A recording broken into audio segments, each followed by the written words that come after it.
guys, so I am back with another video for you. Today I'm going to be doing my June wrap up, so stay tuned if you want to see what books I read in June.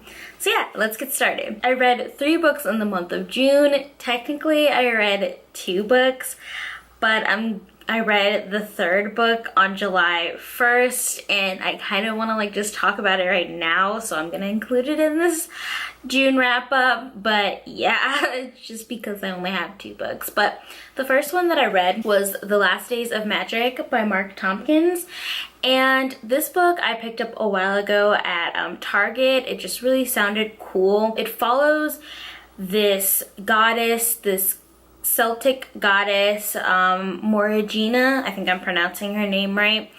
And part of her is part of her belongs to the human world, and another part of her belongs to the fairy world. And it kind of just talks about magic is dying all around Europe, but the story kind of focuses on Ireland, where there's this bigger concentration of magic. I haven't really seen a lot about this book on BookTube, and that's kind of one of the reasons why I wanted to pick it up, and it just sounded really something that I would be interested in and up my alley, so I decided to check it out. And I was really surprised at how much I enjoyed this story. It does kind of drag on a little bit towards the end. I just am surprised not a lot of people are talking about this story, or maybe they did. It came out, I believe, in 2015, so it is a little on the older side, but even still, I don't see a lot of booktubers talking about this book, and I think it deserves a lot of attention. It's just really, really interesting. If you're into fairies or Celtic lore, it's perfect. So essentially this book, like I said, follows a goddess, and the Roman Catholic Church is trying to invade Ireland. So there's a little mix of historical fiction along with a lot of fantasy elements to it as well. So they recruit this kind of mercenary type figure to work with a fairy that is has not a fairy in Ireland that isn't happy with the current situation with working together with humans and fairies, and they kind of work together along with the King of England at the time, I believe King Edward, and try to invade Ireland to erase all mythical creatures and fairies so that the word of the Catholic Church is believed to be true, basically. But yeah, you follow quite a few mix of characters. You do follow the goddess's character, but I would say, well, she does hold a big part in the book. It's about much more than her character, which I was really intrigued about. And it's a story that comes with a lot of twists and stuff that you're not really expecting to happen, and it just was a book I was pleasantly surprised by. It's got a great mix of gruesome details that make it, I don't know, I could see this book becoming a TV series or a movie, because it's just got that great mix of gore, romance. It just feels very real and believable, even though it's got mythical characters in it. But I really, really enjoyed this. This is definitely a book to check out. I loved it. So the next book that I read was Corsana by Charles Wellington II. Sorry, the glare from my light's really bad. But this is the first book in the Phalanx Syndicate series, and it follows a young character named CK, or Christopher Knight, who dreams of being an adventurer. The book follows, in this world, it's kind of you can become an adventurer as your occupation. There are a lot of different mythical creatures. There are elves in this story, there are goblins, there are vampires, werewolves, and yeah, so he kind of gets piled together with this other group. There's a dwarf and an elf and some other characters, and he kind of goes on these adventures to find out what's going on with the shipping, that he lives in like a port city and ships have been missing, and so he's hired by the mayor to investigate these disappearances. So the story kind of launches off from there, and throughout the story this group of characters goes on mini adventures, and it was a very interesting book. I really enjoyed the characters.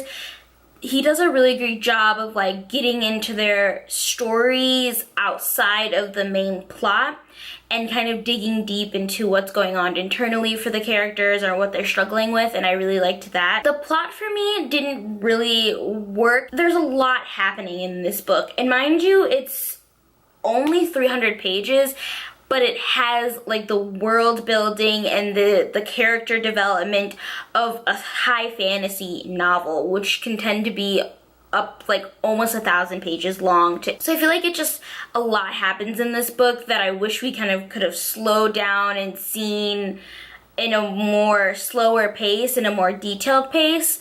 Honestly, I could have seen this book being broken up into 2 books with the amount of content that it had, but it was just very like fast, and some of the action just felt very rushed, and they went on like almost 3 or 4 like missions in this trip, and it just felt like a lot was going on in such a short period. But I really did enjoy like all the characters, seeing all the creatures.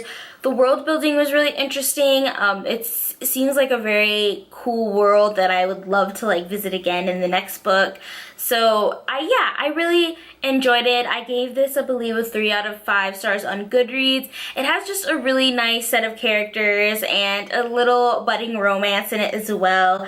And yeah, it just is really good. And the book kind of gives you a feel like a video game almost, I would say.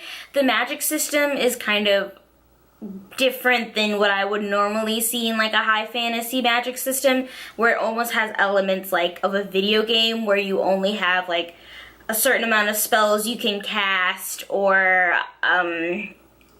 it's just, yeah, it seems like to have the same parameters of a video game, which I don't know really did well in a world building setting where you're trying to build something that's believable. Because it was so much like a video game, I kind of was getting pushed out of the world a little bit, because I don't know, it just, that part didn't really fit for me. But after you read it, he does have like a little acknowledgement in the back that talks about how he created this book because he was such an avid player of like Dungeons and Dragons and other tabletop role-playing games, and that definitely shines through in the book. Like, I would have liked to known that before I got into it, because I think my expectations would have been a little different and I might have enjoyed the book a little better.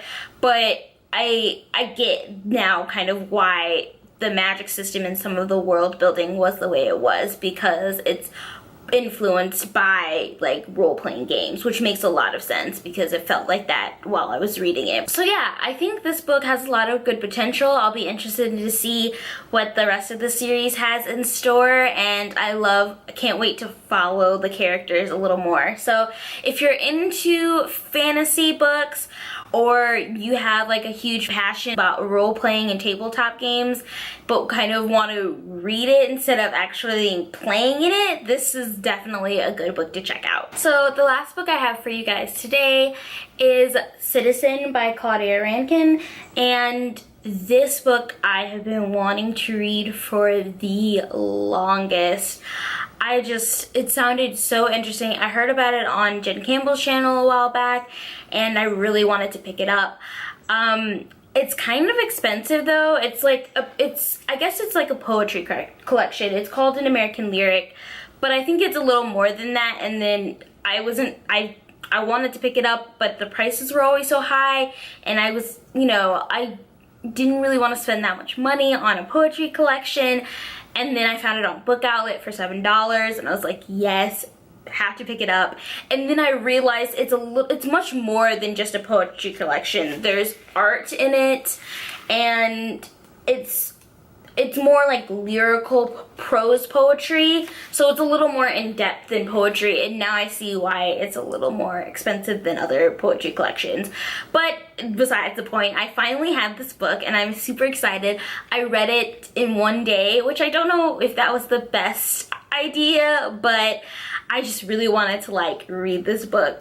This basically is a prose poetry or kind of compilation of just Claudia's thoughts on race and being African American. There's a lot of sections about things that people have said to her or things that she has heard being said to other Black people, and it just kind of hit me like very deep because I could really connect to this book. It's a lot of like the nuanced things that people don't realize that are racist or not really, that don't realize that can really hurt and affect you as an African American.